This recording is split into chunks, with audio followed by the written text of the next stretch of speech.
ಇದು ಶ್ರೀ ಲಕ್ಷ್ಮೀ ವೆಂಕಟೇಶ್ವರ ದೇವಸ್ಥಾನ ಗಬ್ಬೂರು. ಈ ದೇವಸ್ಥಾನವು ರಾಯಚೂರು ಜಿಲ್ಲೆಯ ದೇವದುರ್ಗ ತಾಲೂಕಿನಲ್ಲಿದೆ. ಈ ದೇವಸ್ಥಾನವು ಸುಮಾರು 12ನೇ ಶತಮಾನದಲ್ಲಿ ಸ್ಥಾಪಿತವಾಗಿದೆ ಎಂದು ಇತಿಹಾಸ ತಿಳಿಸುತ್ತದೆ. ಈ ದೇವಸ್ಥಾನದಲ್ಲಿ ಶ್ರೀ ಲಕ್ಷ್ಮೀ ವೆಂಕಟೇಶ್ವರ ಸ್ವಾಮಿಯ ಸಮೇತ ಆಂಜನೇಯ, ಶ್ರೀ ಲಕ್ಷ್ಮೀನಾರಾಯಣ, ಮಹಾರುದ್ರ ದೇವರು ಸ್ಥಾಪಿತವಾಗಿದೆ.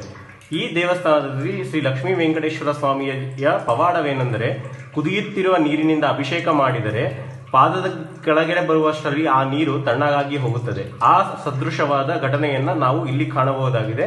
ಈಗ ಅರ್ಚಕರು ಅದೇ ಘಟನೆಯನ್ನ ನಮಗೆ ಸಾದರಪಡಿಸುತ್ತಾರೆ. ಇಲ್ಲಿ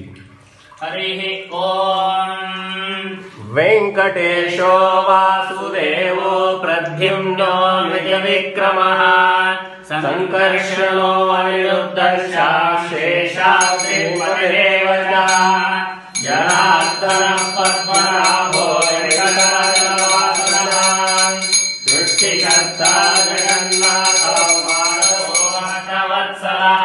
ಈ ಹೊಗೆಯನ್ನು ಕಾಣಬಹುದು. ಇದು ಬಿಸಿ ನೀರಿನಿಂದ ಆಗಿದೆ. ಹೊಗೆಯನ್ನು ಇಲ್ಲಿ ಕಾಣಬಹುದು.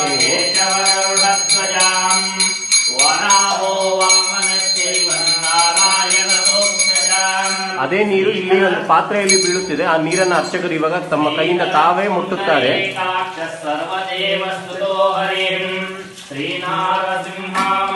ಆ ನೀರನ್ನು ಈ ಪಾತ್ರೆಯಲ್ಲಿ ನೋಡಬಹುದು.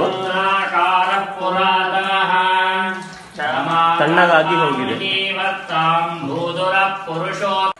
ಇಲ್ಲಿ ಇನ್ನೊಂದು ಘಟನೆಯನ್ನ ಕಾಣಬಹುದು. ಅದೇ ನೀರನ್ನ ಪಾದದಿಂದ ಅಭಿಷೇಕ ಮಾಡಿದರೆ ಸಾದಾ ಬಿಸಿ ನೀರಾಗೇ ಇರುತ್ತದೆ, ಹೊರತು ತಣ್ಣೀರಾಗಿ ಮಾರ್ಪಾಡಾಗುವುದಿಲ್ಲ. ಅದು ಈ ಘಟನೆಯನ್ನ ಇಲ್ಲಿ ಕಾಣಬಹುದು ನೀವು. ಶ್ರೀಧರ ಪುಂಡರೀಕಾಕ್ಷ ಸರ್ವದೇವಸ್ತುತೋ ಹರಿಂ ಶ್ರೀನಾರಸಿಂಹ ಮಹಾಸಿಂಹ ಸೂತ್ರಾಕಾರಂ ಪುರಾತನಃ. ಆ ಹೊಗೆಯನ್ನು ನೀವು ಕಾಣಬಹುದು. ಹೊಗೆ ಬರ್ತಾ ಇದೆ ಅಲ್ಲಿ, ಬಿಸಿ ನೀರಿಂದ ಆದ ಹೊಗೆ ಅದು.